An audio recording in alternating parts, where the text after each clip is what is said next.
Hello, everyone, and to our external guests connecting. Welcome to Schiller International University. I want to thank Nihat Sharaf from Alias Society for bringing us such a distinguished guest here today to our campus, Ambassador of Malta to Spain, Mr. Daniel Azzopardi.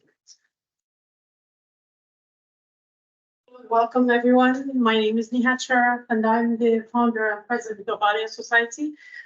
I would like to thank you all for joining us today, and thank in particular His Excellency Ambassador Daniel for joining us as well and kindly accepting our invitation. I would also like to thank our host, Schiller University, particularly Carmen Gomez, the communication director, for all the support and coordination, and as well Vicky for moderating today's talk. Before we start, I would like to briefly introduce Alias Society. So Alias Society is Madrid's first English-speaking international business networking club. Our aim is to bring together business leaders, entrepreneurs, professionals, and influential figures to foster meaningful networking and also create business opportunities through our diverse list of events that range from business events to intellectual events. Today, as we are very close, in 2 months away from marking our second anniversary for Alias Society, we are proud to say that we have on board 31 regular members and 17 honorary members. The latter is a list of which include influential and significant figures from all over the globe. We have also, we pride ourselves in having established collaborations and partnerships with various entities and organizations in Spain and as well abroad. So I would invite you actually to follow Alias Society on the social media and please visit our website to learn more. So enough said today about Alias Society. I would again like to express my excitement and joy to receive His Excellency Daniel, Ambassador Daniel. Well, allow me to say Daniel because we are friends anyway. And there, besides his valuable input for today's topic, which is all about Malta, I'm personally excited about the topic because for personal reasons, I've spent 2 good years in Malta during my high school because I had to sit my A-level exams there. And in one of their iconic and historical buildings in the country. So I have this beautiful Mediterranean island holds and carries a lot of my adolescent memories that I really cherish. And I was so excited when we first met and we shared lots of common stories because of that. So I'm so excited about today's topic. I'm looking forward to hear a lot about it. So I'm bringing back my memories, including the language, which I used to master at some point in my life, but this was like 30 years ago.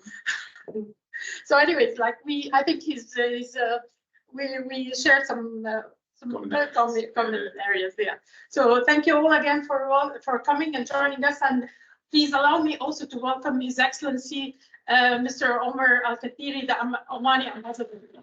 Thank you so much.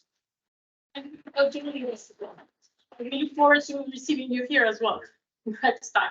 Thank you. And I now hand it over to Vicky. Thank you, Vicky. Thank you. Good afternoon, Ambassador. Thank you for being here. Thanks for having me. Thank you, students and guests, for being here with us for our IRD talks with AMIA. In this series of talks, we bring ambassadors and other professionals from the diplomatic world to our university with a dual purpose: to bring the profession closer to our students here today, but also to shed light on some of the most pressing issues on the global agenda. The island state of Malta, located in the Mediterranean Sea, south of Sicily, Italy, holds significance on the global agenda for several reasons. While small in size, Malta's active engagement in international relations, its EU membership, and its impact on various global issues contribute to its importance on the global agenda. As we approach World Tourism Day, the 27th of September, a day dedicated to highlighting the importance of sustainable tourism, we are eager to discuss Malta's remarkable journey in achieving sustainable tourism, its strides in economic diversification, and its commitment to addressing climate change. Starting with sustainable tourism, a subject that holds immense significance globally, and one that is very close to us here in Spain, as we have seen how cities like Barcelona and Malaga are struggling to find the right balance. Malta has made impressive efforts in balancing economic gains from tourism with environmental preservation. Could you elaborate on some of the innovative approaches Malta has taken to ensure sustainable tourism practices? Sure. So tourism is a critical component of our economy. Just to put you in the picture, Malta geographically is a small place. It's only around 315 kilometers squared, with a big territory in the sea. But in terms of land size, it's one of the smallest countries on the planet, with a very high density, with a very high population density, one of the highest in the world. There are no resources. We produce our water, yet it is a very attractive country for tourism, and we attract around 2.7 million per annum. So comparing the numbers, you realize that it's already a challenge to host these people. Sometimes during our peak season, our population at the moment is 500,000. It increased significantly, and maybe you can go into that, the reasons why later on, because of our economic boom that we're going through at the moment. But at times we're 1 million during our peak. So we consider, because of tourism around August, so we consider that our population at the time. So we do focus a lot on sustainability in tourism, and I will go into that in a bit. But we do focus on sustainability in general for the population in Malta, and that includes the tourists that are currently on the island. What we've done in terms of sustainability is mainly, I would group that in two. So the first major development was done in the energy sector, and that's where about 10 years ago we've modernized our energy system from one that was based on oil, which is quite common for islands, but it's very expensive. It was shifted to one which is based on natural gas, so it made it much more cleaner, cheaper, and more secure. Coupled with energy efficiency, with a lot of effort by the governments to push the economy to becoming more energy efficient, decoupling the economy from economic growth, decoupling that from CO2 emissions. And then the other chunk of effort was through transport, modernization of transport systems. Just to give you a few examples, just from 4 days ago, sometime before the weekend, our transport system, our bus transport system, is operated by Alsa, which is a Spanish company. They've invested 20 million euros to have 30 fully electric buses. And that's that's a big number for a country our size. And it will save us 1,800 tons of CO2 per annum. By the way, bus transport is free, completely free for residents. So that's part of our effort to make it even more sustainable, to dice modal shift. Another example in the transport sector, I'm picking on energy and transport because they are the main chunks, the main elements of the economy which are responsible for emissions and hence sustainability. Another element is maritime transport. We are, I think I can say that we are a leader when it comes to the maritime sector in the Mediterranean in terms of all kinds of vessels. But vessels are also responsible for decent amount of emissions. So what we've done, and we do receive a lot of vessels and cruise liners are a key part of our tourism system. Our port, which is a natural port, one of the most historical and well-sheltered natural ports in the world, hosts these big ships. Every ship is like a power plant. So what we've done is that we've invested with EU funds, we've invested in a big charging point for ships to plug into, so they can switch off the engine and then plug into the electricity grid. So these are a few examples of what we've done, and then there are many others. We have a very generous scheme for people to get rid of their combustion engine car and buy an electric car. I believe it's around 8,000 euros, which is one of the highest in the EU. So these are a series of initiatives that we've taken as a country to make the country more sustainable, and that includes the tourists who come over are benefiting and making use of that infrastructure. Also, water is a key element. We're a very water poor country. We do have natural water available underground, but we safeguard it as much as possible. So we are trying to shift to a greater share of desalinated water, which requires electricity, but in the end is more sustainable by using less groundwater and more desalinated water with electricity coming from cleaner sources. So that's just to give you a bit of an idea, a taste of what we do in trying to keep the island as sustainable as possible, and that includes tourism.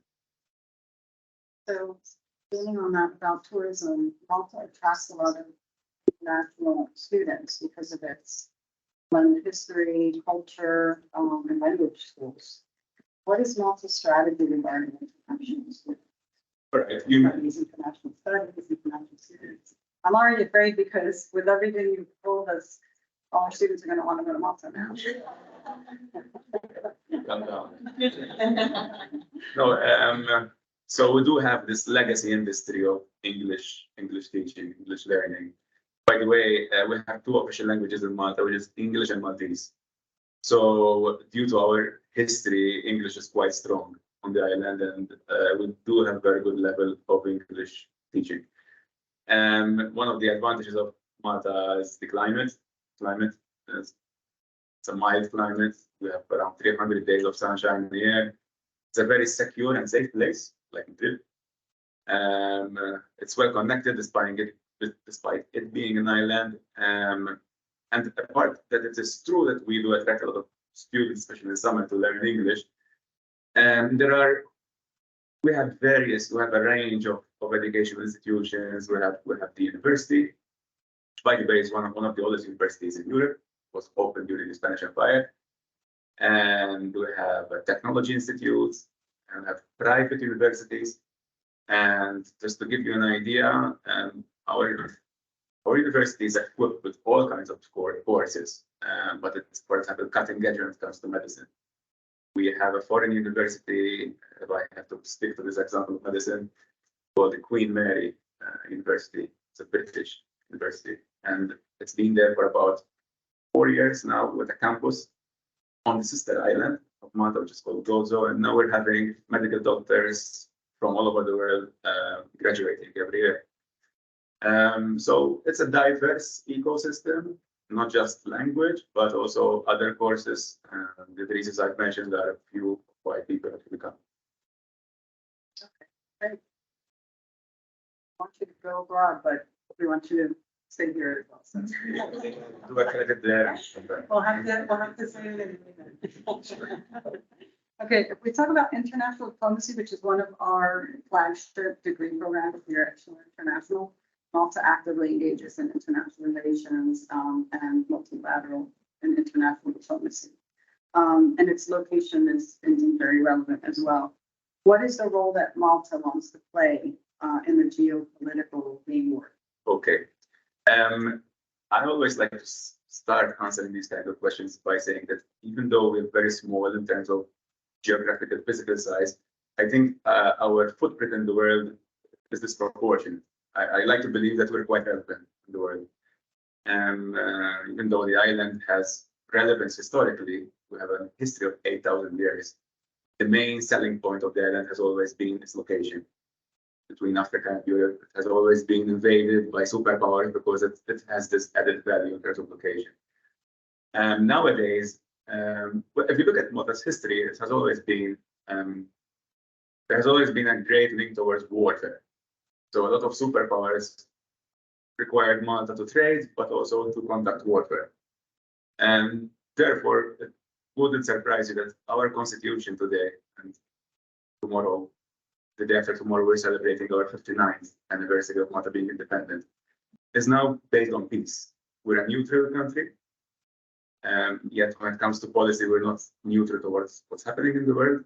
We are part of the European Union. We are currently a member of a non-permanent member of the UN Security Council. And I think our forte when it comes to diplomacy on the international level is to be an honest broker. Our size makes us, and history and seriousness as a country, I think, makes us ideal as a meeting point for key partners or key powers to meet there and discuss and try to resolve certain issues. I'll give you an example which happened last weekend. The Chinese foreign minister, Mr. Wang met Mr. Jake Sullivan, who was the National Security Advisor to President Biden. They chose Malta to meet. So we were very happy to host them, and they chose Malta to meet and discuss diplomacy.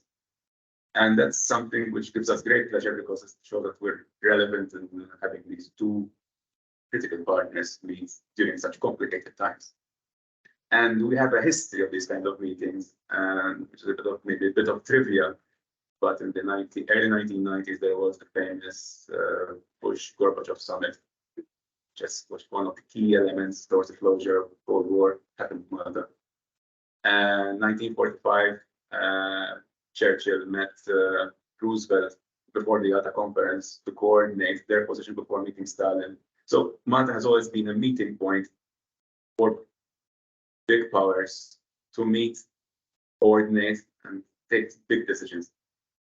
But other than that, given our geographic location, which is still the same as it has always been, we remain an honest partner and a bridge builder between the European continent or European Union and Africa and the rest of the world. So we try to keep that sort of honest broker mentality to be relevant in the world and add value to the world.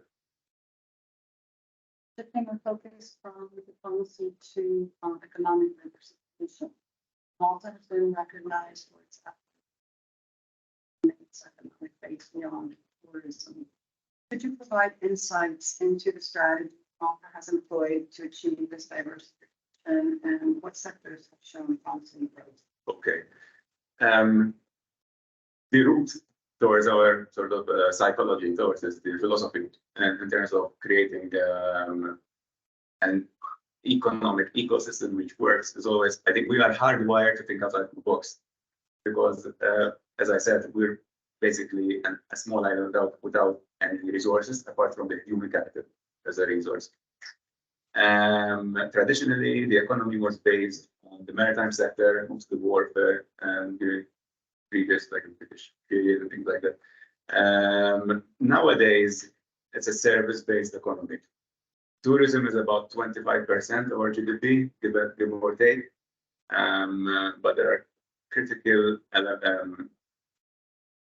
out of the box sort of at the time when they started economic niches like financial services, gaming, advanced manufacturing. It used to be more normal manufacturing in the 80s and the 90s, but it's now becoming more advanced manufacturing, such as specific components in the aerospace industry. We do as well offer aviation services, maritime services. The cinema world also, we do also attract big cinema productions, which use Malta as their backdrop, and it actually generates quite a bit months in the economy as well. So that's basically more or less it. It's a service-based economy, and if I had to pick the reason why Malta, I'll address the elephant in the room. It's not tax. Many people look at Malta and they say, I have a very interesting tax regime. Okay, it's part of it, but it's not the reason why people come. The reason, in my opinion, why people come is speed. We're very fast. We attract serious companies who want to invest in Malta, and the added value that they like to mention why Malta is that they have a direct access to government. and problem solving is very quick. Apart from a workforce which is well trained, apart from the English language, apart from infrastructure such as roads and energy and water, which has, as I said, been modernized in the last 10 years. I would say speed and our smallness is the reason why big companies choose Malta. Very interesting, because I think that happens in a lot of organizations. Right? And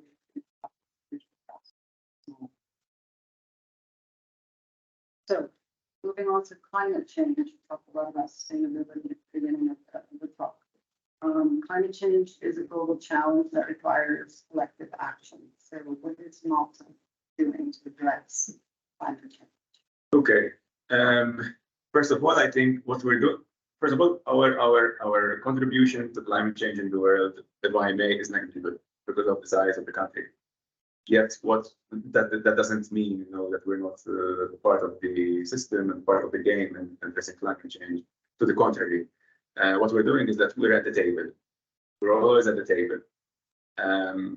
We have actually identified climate change as a major issue back in the 80s when we were in the UN, when we had already were a member of the Security Council, a permanent member. So we are one of those countries who are at the beginning of pushing the idea of climate change on the global agenda. So yeah, we're at the table. We do participate in key talks such as COP and naturally all EU policymaking process and legislation vis-a-vis climate change. We do not shy away from presenting ambitious plans. And as I said at the beginning, the main sources from where we are harvesting savings in terms of emissions and CO2 are energy and transport. I won't repeat myself when it comes to energy, but I will just give a very quick run through of the modernization of the energy system, which is now based on mostly on LNG. We have, by the way, around 13% of our energy coming from renewable energy, mainly from PV panels. We have a generous feed-in tariff system, which is proportional to the price of the technology, but it attracts people to invest in renewable energy. We have invested in an interconnector connected to Sicily. We're buying electricity from Italy and the European grid. So that means that helps in terms of emissions. And there's a focus on energy efficiency, especially in buildings and industry. Then when it comes to transport, there's the electrification of transport, buses and private cars. And the big project in the port that I mentioned. Yes, so that's to conclude, it is being at the table and presenting ambitious plans, at times a little bit disproportionate to what we afford in terms of savings. Because a sweet problem that we have is that because our GDP has increased, because of the economic prosperity that we're experiencing, when usually even at the EU level, the savings that are normally worked out from economic modeling to show what each country can do towards European targets is usually higher than what should be, because it's based on GDP. So we do present our arguments there, but we don't shy away from presenting ambitious plans. So we talked about sustainable tourism, about economic diversification and climate resilience. In closing, before I open the floor to questions from our audience and our students, as World Tourism Day approaches, what message would you like to convey to our students, to the community at large, about these three issues we discussed? Okay. I think when it comes to tourism and sustainability, which is two sides of the same coin, in my opinion, what is very important is that there's a serious element of planning.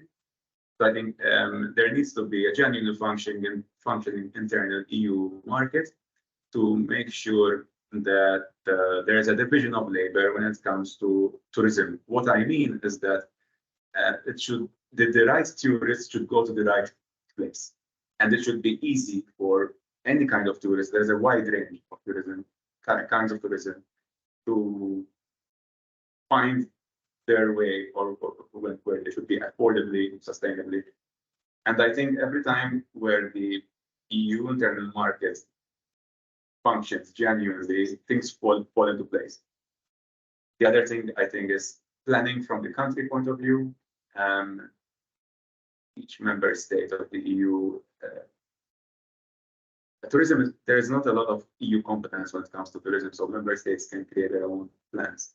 And it's important to plan 10, 20 years ahead to see where you want to go, what kind of tourists you want to attract, whether you want to be more of a luxury place, especially when numbers become an issue.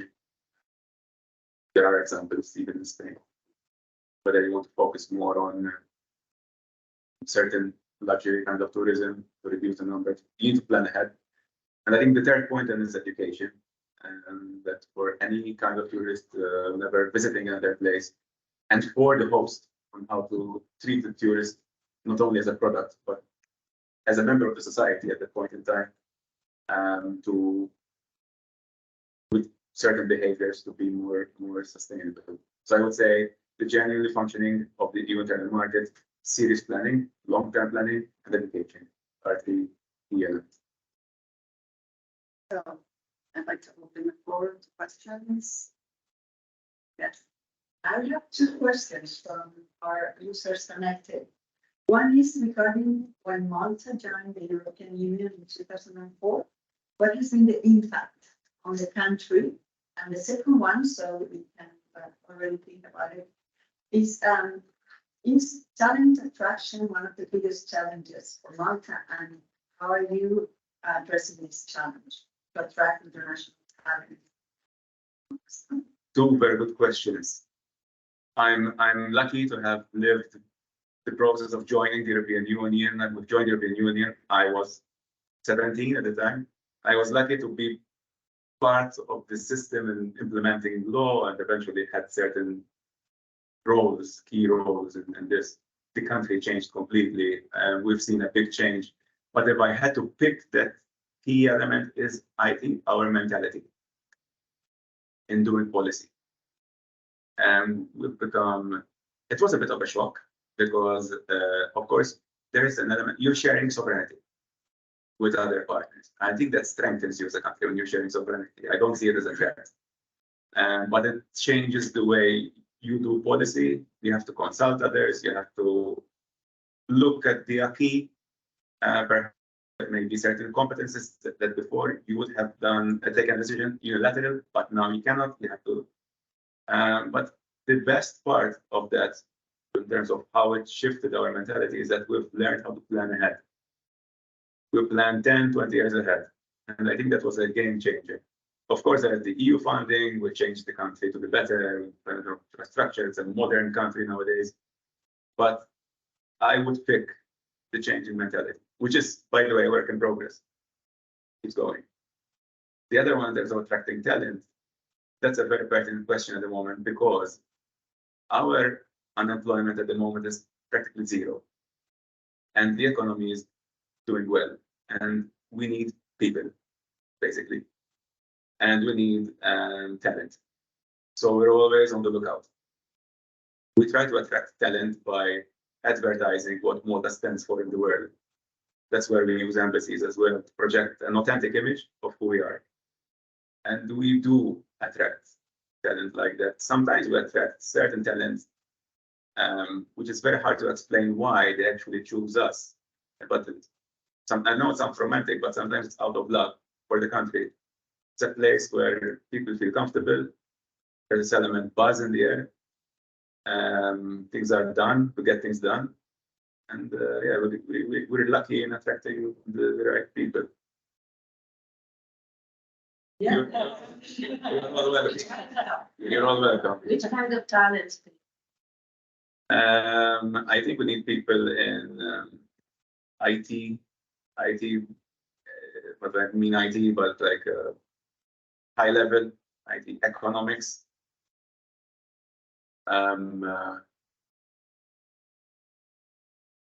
But all kinds. I would say medicine as well, because we have this phenomenon of having some of our brightest minds actually being handpicked, headhunted by institutional, international clinics, all kinds. Science. Yes. Ambassador, I would like to talk to you about how is Malta managing the challenge of migration that is coming from Africa area. And another question is about, because I know this is in Malta a lot of years ago, and the airlines, the former president. I'd like to know if you are using the island as a film studio, outdoor film studio, like some years ago. I think that there are more than 25 films that were built in your country. How is the situation at the Sure. Migration, irregular migration, is a phenomenon. It's an issue which is evergreen.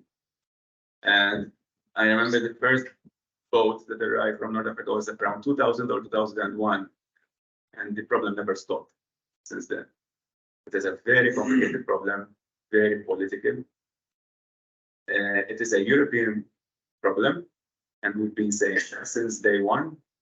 We are, I believe, a constructive partner around the table when it comes to the migration policy in the European Union. And in a nutshell, we always preach that there should be a fair balance between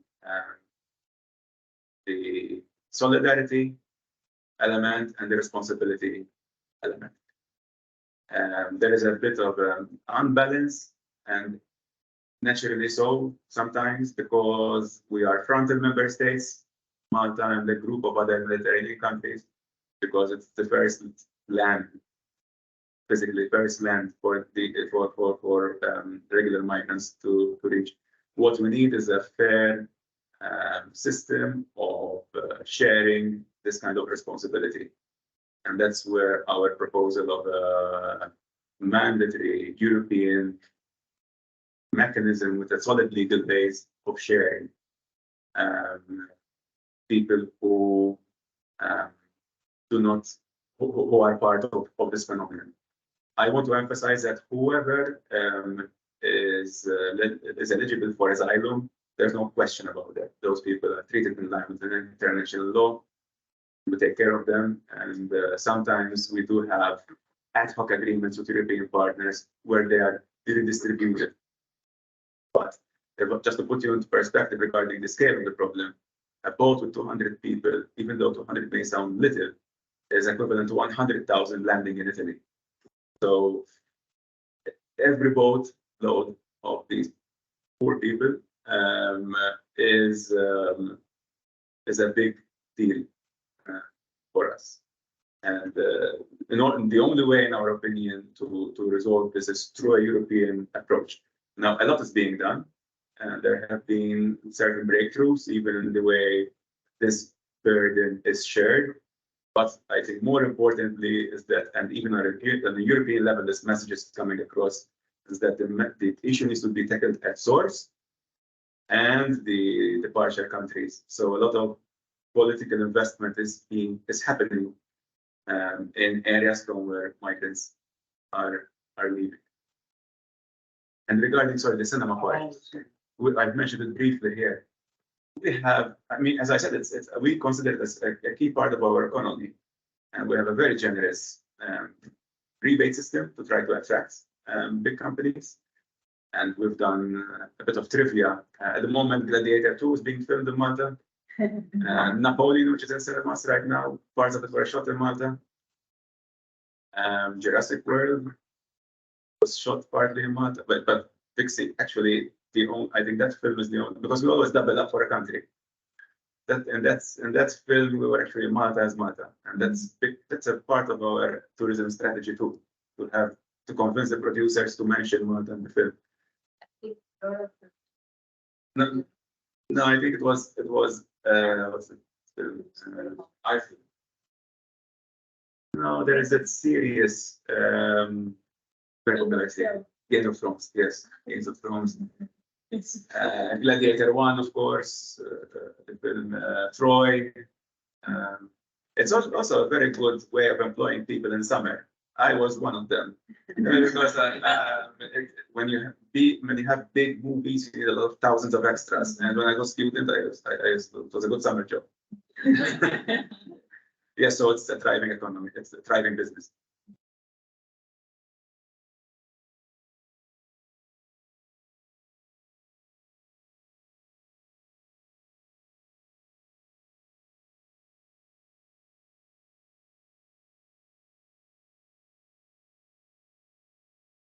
Refugees, is the reason.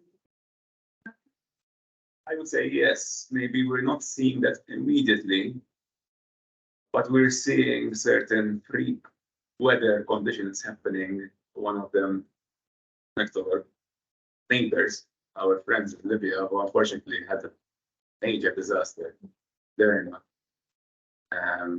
We've seen various places experiencing weather, freak weather, which is displacing people. Undoubtedly, that will affect these people's lives who may need to perhaps get out of the country, but who knows. But yeah, all these natural disasters will move people around. So we do expect, yes, for this problem to get worse with climate change.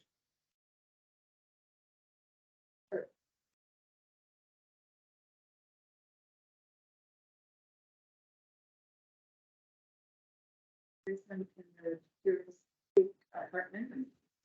And, and I wonder, because you said there's a high inflation in the country, is there a way that the government regulate or, because for example, in the islands here, the prices are going up for housing and the residents cannot afford it. Is it having both in Malta or? Yeah, that's a good question. There's an element of how much you can regulate because we are part of the use internal market. But there have been instances, for example, not because of tourism as such, but because of the economic boom, which so many people coming in working. We saw the price of rent rising, and yes, the government intervened to regulate that through legislation, which is of course legal and in line with the internal market, in a way which sort of cools down a little bit the sector and makes sure that we don't end up with affecting poverty, people who end up not affording their own places. The good thing in Malta is that most people own their place. We do have that culture whereby people own their property, most of them. But of course, there are many people who rent as well, especially recent foreign people who have settled in Malta and want to make sure that the rent market is properly regulated. And we've done that. I was just going to ask, what kind of relationship do you have with Africa other than a regular migration? And also, is Malta ever in a position to offer international aid? Like, for example, what's happening in Libya or any other climate disaster? To answer your question, with the last one, we've done it. We've sent one of our Navy boats to there now with, I believe, 70 personnel, which is a big number, with vehicles, and they've spent, I believe, a week there. That's a big chunk of our civil protection. And we've sent it to our Libyan friends who we consider as a key partner and who we have an old and honest relationship with. So we do that. That's just an example, but we do give a lot of aid, proportionate, of course, to whoever is in need. Not just Africa, but if you look at our history, we've done it many times. We have a strong relationship, of course, with North Africa. The fact that we are a neutral country, we don't have any complicated history, puts us in a very comfortable situation with our friends and partners in all of North Africa. When it comes to Africa, the rest of Africa, we are expanding our diplomatic presence there. We've opened an embassy in Accra. We are investing in embassies elsewhere in Africa. My minister, the foreign minister, spent, I believe, more than a week touring Africa this year. We had business there, Maltese business people who went there and invested in the telecoms business and the catering business. I'm not mentioning North Africa, especially Libya, where we have a lot of business people present there. So yeah, our relationship is way bigger than migration. It should not sort of overshadow the rest of the rapport that we have. And I think even them, even our friends in North Africa have a problem with migration themselves. So that puts us essentially on the same page. No, we look at Africa as a partner and as a continent with whom we hope to have a bright future. One more. Being Malta an island, are you concerned about the effects of climate changes on your own topography? What are you doing on that? Totally. Another example, very recent example, in summer, because of extreme heat, we had a blackout. Our cables were melting. This is the first time that happened, which means we have to probably rethink the way we design our electricity distribution system. We have to strengthen it or maybe cool it. So it's happening. Thankfully, we have sufficient resources, even though because of the situation in the world at the moment, we're also strained in investing and adapting because there is climate change adaptation. So yes, we're trying to adapt. I think the energy sector is one of the first sectors to actually be hit, and we saw it happening this summer.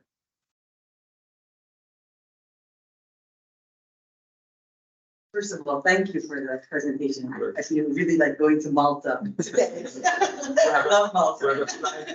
We have a flight from Madrid every day. I have to, and I love it. So I've got two questions about the sustainable tourism. I think someone there mentioned about, because as you said, you're a small country, you don't want to be overrun and you want to, because, you know, with climate change and everything. So have you been trying things like what Ghana is doing, like limiting number of tourists? You have to spend an X amount of money to come here, and is that like one of your strategies? And another question is about the culture, like distinctively Maltese culture. And because when I think of Malta, it's the gorgeous seafood, but are you also focused on cultural tourism? Because that's my industry, and actually Japanese sake. So Japanese sake is like very distinctively Japanese, and that's kind of where the Japanese government is trying to kind of promote distinctively culturally Japanese things. So I'm wondering, for the Maltese tourism, do you have this super Maltese identity that you are promoting as a cultural thing, in addition to all the beautiful scenery? Thanks for the question. No, to answer your question, no, we're not thinking of any policy which limits the number. What we've done is that we've spread out the numbers across the year. Traditionally, Malta used to be a summer destination. Now we see that number spread out during the year. So we've shaved the peaks, which makes it a bit easier to manage. By the way, relations with Japan are excellent. We've opened an embassy about 2 years ago there, and most of your tuna and the sushi comes from Malta. Oh, I'm going back to Japan next week. Find in the supermarket. No, when it comes to Maltese culture, the beauty of, okay, I'm biased, I'm Maltese, but the beauty of Maltese culture is that it is the result of 8,000 years of history of mix of cultures. If you look at our language is basically Arabic, mixed with Italian, and some French, and some English, and some Spanish. But we write it in Latin words. There's a very strong Catholic culture, so there's a lot of art which is coming from the religious world. So it's a melting pot of literally where Europe meets Africa. And I think that's what makes it unique and not unique at the same time, because if you come there, you probably see a lot of things which reminds you of Spain, because we've been part of Spain, of Spanish Empire for 500 years. But at the same time, you see the Arabic element, the British element, and one very small place. That's what makes it unique, I think, and special. This was the handle. Ever happened. I think luckily we don't have that. And we have interestingly enough, in these last 5 years, we've seen an influx of people coming from all over the world, not just Europe, bringing with them culture, religion. Never had an issue. But I think what really works is the political class making it clear to people, and we are still in a situation where the people believe the information given by government because it's authentic information. Where whenever we see like a bit of friction, they count things down and say, listen, we're here on this place, and we're living together. And they basically promote, what's the word? Promote a lifestyle where everybody can live with each other. And we've never had issues. Okay, there is the odd flare up sometimes, maybe not even related to culture. So it's not, I'm not saying it's perfect, but we've never had any major issues. So Spain, for example, has a lot of talking about small term. They don't have that, but since, like you mentioned, Malta has a it's a multi-cultural country. Where do you think you find the Maltese identity? That's really interesting. And I have this conversation with friends. And I think we're still figuring it out. Really, we've been independent for 59 years, and we've always been ruled by others. If you look at our surnames, it's an X-ray of our history. We have British surnames, Arabic surnames, Spanish surnames. And we've been independent. We're a child, you know, we're independent for 59 years. So we're still figuring it out, I think, even though we don't really say that out loud at times. But our identity is actually a successful intercultural recipe, which has been has been in the oven for 8,000 years, and it's now coming out. Which is part of our success story. Again, as I said at the presentation, we are hardwired to think outside of the box and to integrate.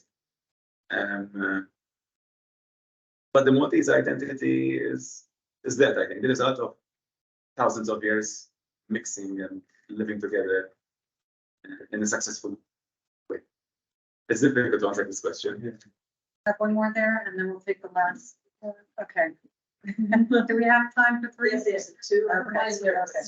So, how does Malta manage being recently part of the European Union, and how are the relations? How has Malta taken the fact that it recently became part of the European Union and has started attending a meeting and these type of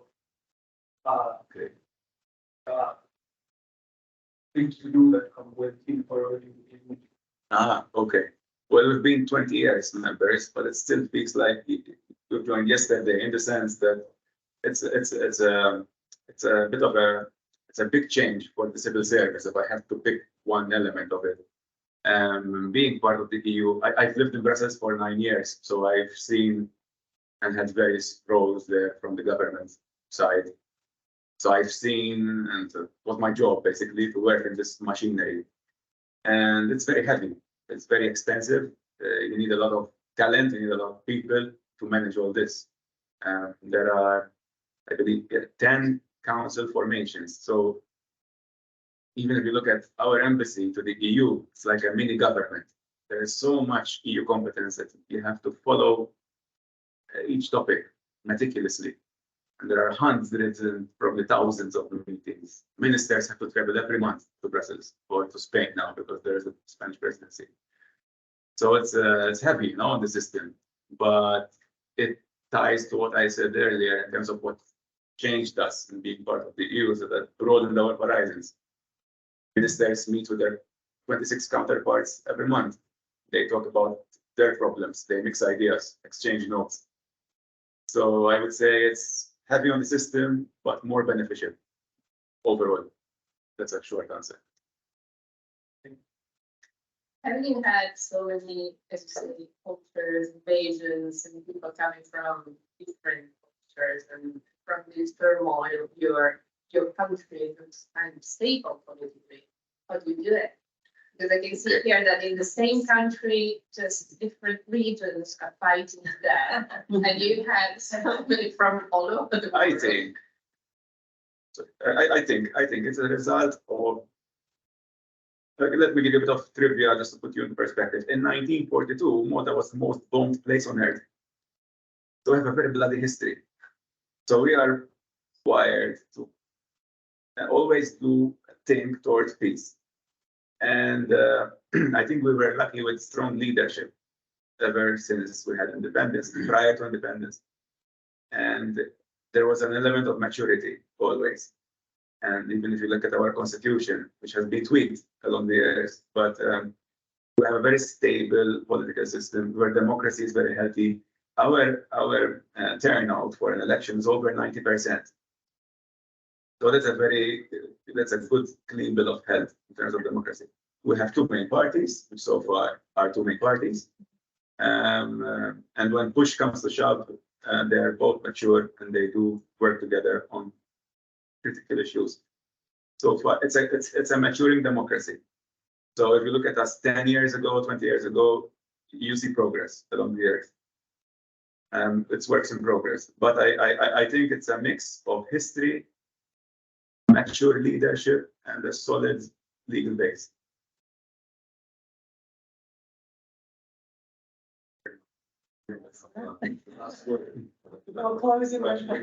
Let's see. Thank you for wonderful panoramic. Malta.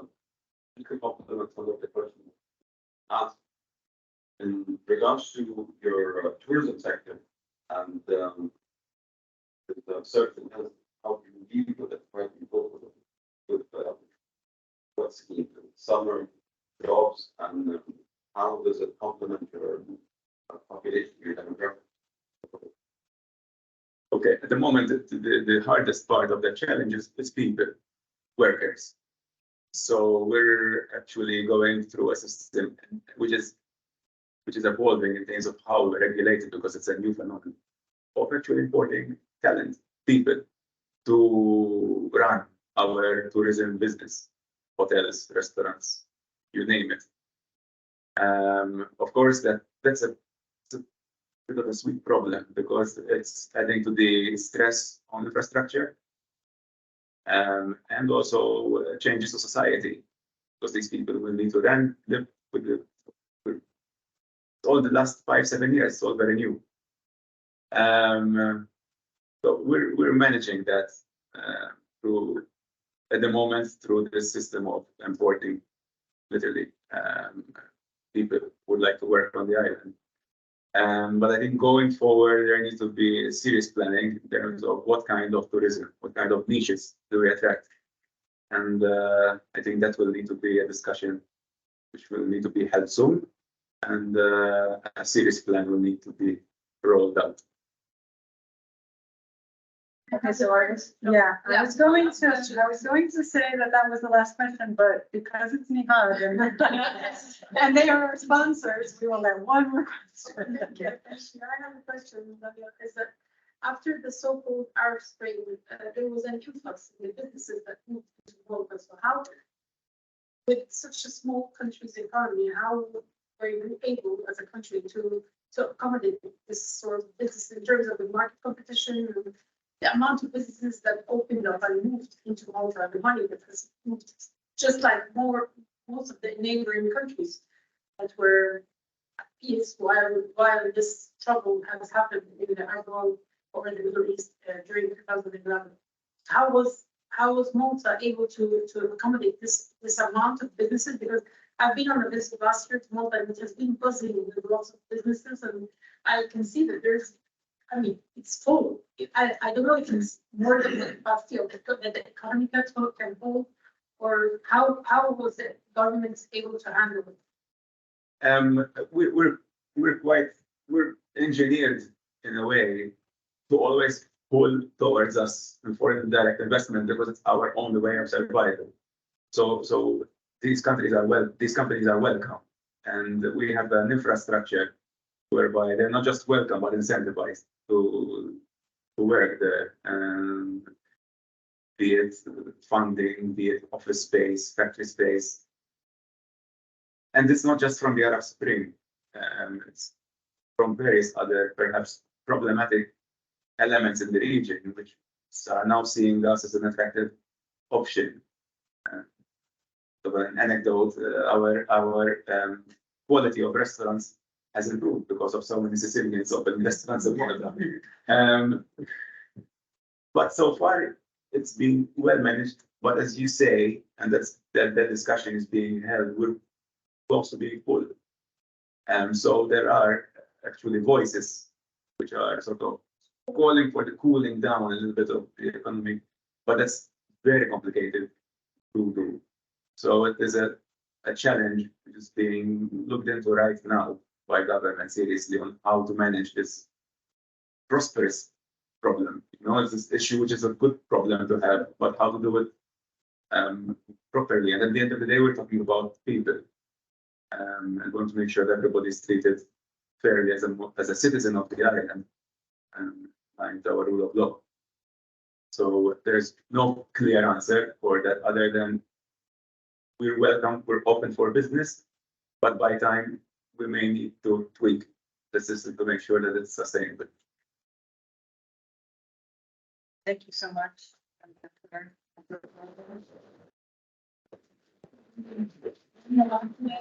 Thank you for your perspectives. Thank you for sharing Malta's good practices. A very small country that with a lot of impact. So much for being here.